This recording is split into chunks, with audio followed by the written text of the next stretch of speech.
कुंजडुगुस तो कैसे हैं आप सभी। आई होप सभी लोग अच्छे होंगे। तो आज हम बात करने वाले हैं अटैक ऑन टाइटन की फाइनल सीजन यानी कि सीजन नंबर 4 के एपिसोड नंबर 9 के बारे में। तो इस एपिसोड में क्या क्या हुआ ये सब कुछ हम लोग एक्सप्लेन करने वाले हैं हिंदी में, और मैं यहाँ पर सारी चीज़ों को एक्सप्लेन करने वाला हूँ बिल्कुल आसानी से। तो चलिए बिना किसी देरी के वीडियो में चलते हैं। तो गाइस इस एपिसोड में हमें 3 साल पहले की बातें दिखाया जाती है जो कि एल्डिया में घट रहा है। तो इस एपिसोड में हमें दिखाया जाता है एरन मार्ली से जो शिप्स आई थी वो सब कुछ तबाह कर रहा है और मार्ली को बहुत ही डरा रहा है, मार्ली के सोल्जर्स को। तो यहाँ पर हमें दिखाया जाता है मार्ली के सोल्जर्स को लेकर यहाँ पर हमारा जो हांजी है वो बहुत ही कॉमेडी कर रहा है, जो देखकर मुझे बहुत ही हंसी आई और यहाँ पर बहुत ही फनी लगा। मगर उसी समय एक मार्लियन सोल्जर बहुत ही बकवास कर रहा था इंडिया के बारे में। तो उसी समय एलिना आ जाती है जो भी एक मार्लियन सोल्जर है मगर इंडिया के पक्ष में है, आपको बता दूं। तो वहाँ पर एलिना आ जाती है और उस बंदे को मार डालती है जो कि बकवास कर रहा होता है। तो ये देखकर बाकी मार्लियंस डर जाते हैं और कहते हैं तुम ये क्या कर रहे हो एलिना, तुमने उसे क्यों मारा। तो एलिना कहते हैं सब अपने अपने जो ओपन्स है वो नीचे डाल दो। तो इसी समय एलिना जो है वो कहता है मैं तुमसे मिलने के लिए बहुत ही बेताब था एरन, मैं तुम्हारे साथ बात करना चाहता हूँ, क्या हम एक कप चाय खाएं एक साथ। तो यहाँ पर हमें 3 साल पहले सब लोगों को दिखाया जाता है जो कि हमें बहुत ही याद दिलाता है अटैक ऑन टाइटन के सीजन 1 2 3 4 3 की जो भी हो। तो यहाँ पर सब लोगों को दिखाया जाता है। तो यहाँ पर हमें लिवाई देन हांजी एंड जो एलिना है उनके बीच में कुछ बातें हो रही थी। तो हांजी ने पूछा तो मार्ली के पास क्या क्या थे, तो ये सब कुछ बताया। तो यहाँ पर जो एलिना है वो सब कुछ बता दिया मार्ली के बारे में। वो एक ट्रू मैं कहना चाहता हूँ वो कोई बिट्राई नहीं करेगा, मुझे लगता है मैं कह देता हूँ, क्योंकि उसने सारे चीज़ बता दी मार्ली की कि मार्ली ने ये ओपन यूज़ किया और उनके पास ये ओपन है। सिर्फ वही नहीं, उसने बताया कि मार्ली के पर डिवीज़न में 20,000 लोग हैं और उनके पास 50 डिविजन्स है। तो यहाँ पर टोटल 10 लाख सोल्जर्स है यानी कि मार्ली सोल्जर्स। सिर्फ यही नहीं, उनके पास 21 शिप्स है यानी कि बैटल शिप्स है एंड वो लोग एयर में फाइट करने के लिए कुछ तैयार कर रहे हैं। तो फिर जो हांजी है वो पूछती है तो इनके पास इतने पावर है यानी कि मार्लियंस के पास इतने पावर है तो फिर भी उन लोगों इतने साल बीत गए मगर हम पर अटैक क्यों नहीं किए। तो उसके जवाब में एलिना कहती है यहाँ पर 2 बिग रीजंस है जिनके कारण हमने अटैक नहीं किया यानी कि मार्लियन ने अटैक नहीं किया। उसका कारण है कि तुम लोगों का जो पैराडाइज आइलैंड है उसके बाहर बहुत सारे टाइटन्स घूमते हैं यानी कि जो कि और में बहुत ही यानी कि अटैक करने में बहुत ही परेशान करते हैं या हम लोग अच्छे से अटैक नहीं कर पाते। इसके कारण सिर्फ यही नहीं, दूसरा कारण है मार्ली के साथ बहुत सारे कंट्रीज़ का वार चल रहा है। तो इसके कारण हम लोग बहुत ही पीछे रह चुके हैं। सिर्फ इसके कारण भी तुम लोगों ही हो क्योंकि हमारा जो सबसे बड़ा ओपन है यानी कि टाइटन शिफ्टर्स, उनमें से 2 टाइटन शिफ्टर्स तुम्हारे पास है, खास करके female Titan and Colossus Titan तुम लोगों के पास है। तो हम लोग वार कर रहे हैं अब, जिसके कारण हम लोग अब तुम्हारे साथ लड़ नहीं सकते।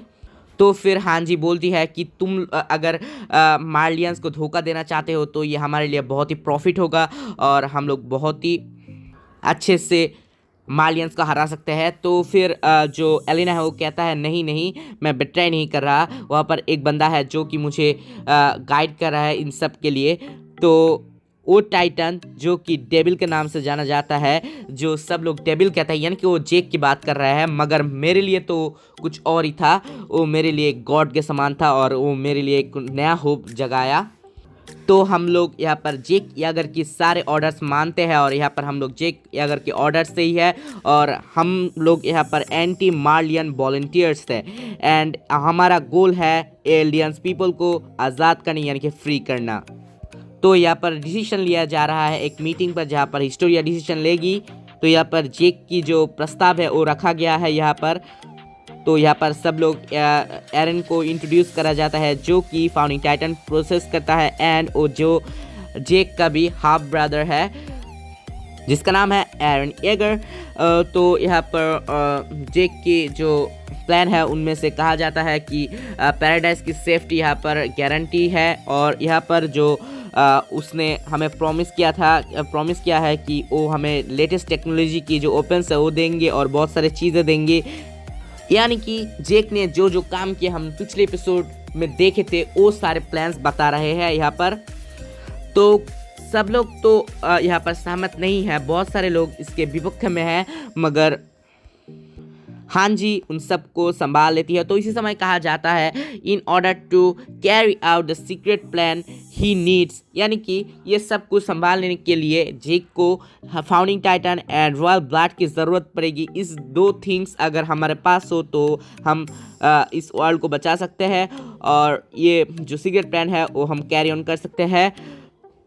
तो तभी एरन चिल्लाता है और कहता है कि हाँ मुझे अब याद आया कि जब मैंने ऑयल के बाहर था और वहाँ पर फाइट कर रहा था तब मैं फाउंडिंग टाइटन के जो पावर्स है वो एक्टिव करने में सक्सेस हुआ था।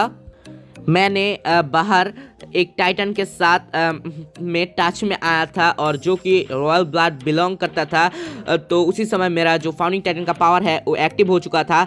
मुझे अब याद आया वो और कोई नहीं था, वो था डीना फ्रिज, जो कि मैंने देखा था पापा की एक फ़ोटो में और हम लोग उस दिन बच गए इस डीना फ्रिज के टाइटन के लिए। तो जेक डीना फ्रिज का बेटा है, तो जेक के पास भी रॉयल ब्लड का एबिलिटी होगा। तो हमारे पास अभी भी एक होप बचा हुआ है और हम लोग वॉल के अंदर जो सारे टाइटन्स यानी कि हज़ारों टाइटन्स जो कि वर्ल्ड को पूरी तरह से ख़त्म कर सकते हैं और धूल की समान बना सकता है इस पावर के साथ। तो उसी समय लीवाई कहता है तुम ये सब जानते थे तो अब तक चुप क्यों रहे। तो एरन बताता है हिस्टोरिया के लिए, हिस्टोरिया को कोई तकलीफ़ ना हो इसलिए मैंने ये सब नहीं कहा। तो फिर लीवाई का कहता है कि अच्छा ठीक है, हम लोग इसके बारे में बाद में भी बात कर सकते हैं। तो हाँ जी कहता है हाँ मुझे अब जेक की सीक्रेट प्लान की बातें मुझे कुछ अब समझ में आ रहा है। तो कुछ लोग तो अभी भी विरोध कर रहे हैं इस बातों का। तो फिर यहाँ पर दिखाया जाता है कुछ लोग जो मार्लियंस एंटी मार्लियंस वॉलंटियर यानी कि एलन की बातें कर रहे हैं कि हम लोग उन पर कैसे ट्रस्ट करें, ये सब वो सब। तो वही समय हाँ जी कहता है हम लोगों को उनके साथ कोऑपरेट करना पड़ेगा क्योंकि वो बहुत ही मदद कर सकता है बाकी शिप्स को तबाह करने के लिए।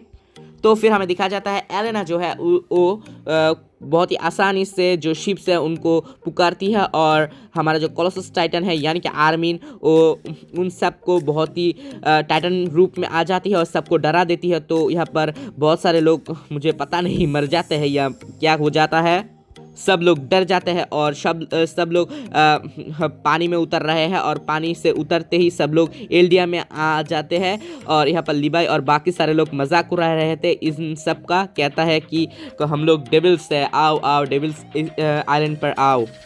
तो यहाँ पर युद्ध करने के लिए जो मालियंस है वो लोग पोर्ट बनाने के लिए हमारे साइबर कॉप्स को बहुत ही मदद करते हैं। तो यहाँ पर हमें दिखाया जाता है एलिना सबको सी फूड खाने के लिए ले आती है। फिर हमें निकोलो को दिखाया जाता है जो कि एक शेफ़ है और यहाँ पर साशा जो है जो मर चुकी है वो खाना स्टार्ट करती है। फिर साशा खा के निकोलो की बहुत ही तारीफ़ करती है क्योंकि खाना बहुत ही अच्छा था। और यहाँ पर गन्स लेकर बहुत सारे लोग प्रैक्टिस करते हैं। यहाँ पर सब लोग अच्छे फ्रेंड्स बन चुके हैं और बहुत ही अच्छा मोमेंट जा रहा था।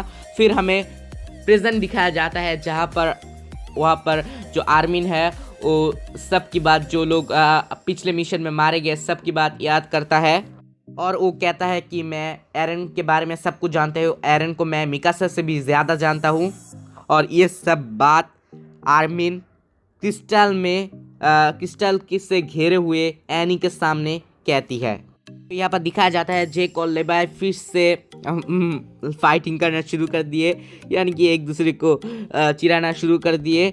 और यहाँ पर हमें मिकासा की थोड़ी सैड मोमेंट दिखाया जाता है। और फिर यहाँ पर सबसे बैडेस्ट मोमेंट एरन का एंट्री होता है और वो कहता है हम लोग अगर फाइट नहीं करेंगे हम लोग नहीं जीतेंगे, हमें फाइट करना ही पड़ेगा। तो गाइस इस एपिसोड में हमें और भी चीज़ें दिखाई गई जैसे कि लिबाई जेक को किसी जगह पर लेकर आया और गाबी और फैल्को को एक बंद कमरे में दिखाया गया जहाँ पर फैल्को तो ठीक ठाक है मगर गाबी की हालत बहुत ही कुत्ती की तरह है। जो भी हो मैं कहना चाहता हूँ इतना ही कहना चाहता हूँ। और फिर यहाँ पर हमें दिखाया जाता है मिकासा जो कि बहुत ही अपसेट है और ग्रेप के वहाँ बैठी हुई है, साशा की ग्रेप के वहाँ, और हमें दिखाया जाता है बहुत लोग आते हैं फूल देकर जाते हैं ग्रेप के वहाँ, और हमें निकलो को भी दिखाया जाता है जिसकी हालत बहुत ही ख़राब है। जेन और कॉनी भी थी वहाँ पर, तो ये बहुत ही सैड था। तो गाइस आशा करता हूँ आप लोगों को अच्छा लगा होगा, और guys please like this video, नीचे जो सब्सक्राइब वाला बटन है वो दबा दो, उसके बाद जो बेल आइकन है वो भी दबा देना। आज के लिए इतना ही, मिलते हैं अगली इस वीडियो में, तब तक के लिए आ रहा सही होना रहा।